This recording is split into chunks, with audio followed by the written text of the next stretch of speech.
Isa nga itong Tagaytay Cherry. From cuttings nga ito 5 years ago. At ngayong araw nga mag-ground tayo ng mga materyales. Para nga pagdating ng araw mag-harvest tayo ng mga ganito kaganda. For today's video magtatanim tayo guys. So meron tayo dito mga materyales. Bali itatanim natin sa ground. Yan, i-ground natin sila. So meron tayo dito mga materyales na ilang taon na sa kanilang mga training pot.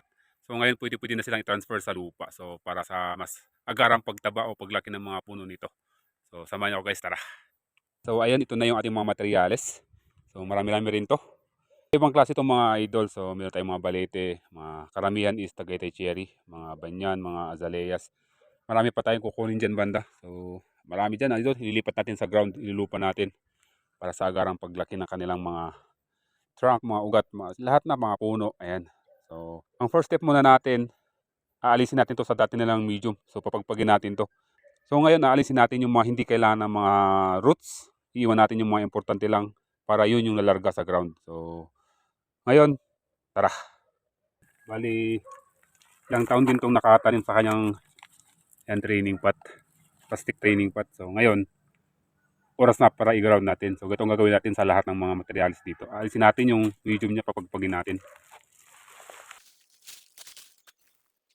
Makikita nyo, ito na yung kanyang mga dibari. Yan, ganda rin siya.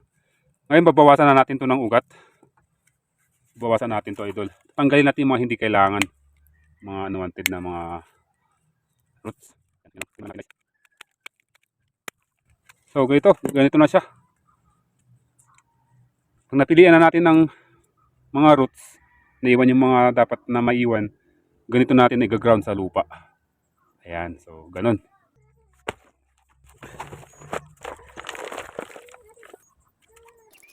Lahat nga ng mga materyales dito gagawin natin ganon. Aalisin nga ang kanilang mga dating medium. Pagkatapos aalisin lahat ng mga unwanted roots at babawasan nga ang mga haba nito.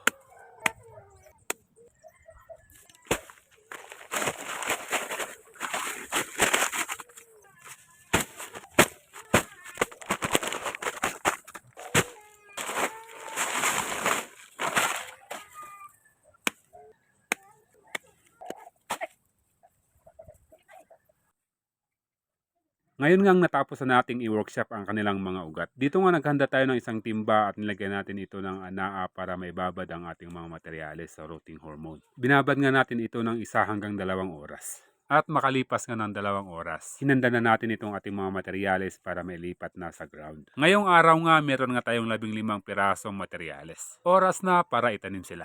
Unang step nga natin dito, hahanapin natin yung pinakaharap ng puno. At doon nga natin siya ihaharap kung saan lalabas nga ang ating haring araw. Next naman, ilalatag natin ng maayos ang kanyang mga ugat. Siyempre para maganda ang kalalabasan ng ating nibari, di ba? Ayan nga, makalipas nga ang 3 oras na itanim na nga natin yung ating 15 perasong materyales sa ground. Next day, syempre, tutuloy natin ang pagtatanim. Ayan, marami pa tayong mga materialis na dapat ilipat sa ground. Sana nga magtuloy-tuloy ang ating propagation para nga sa ating mga future bonsai.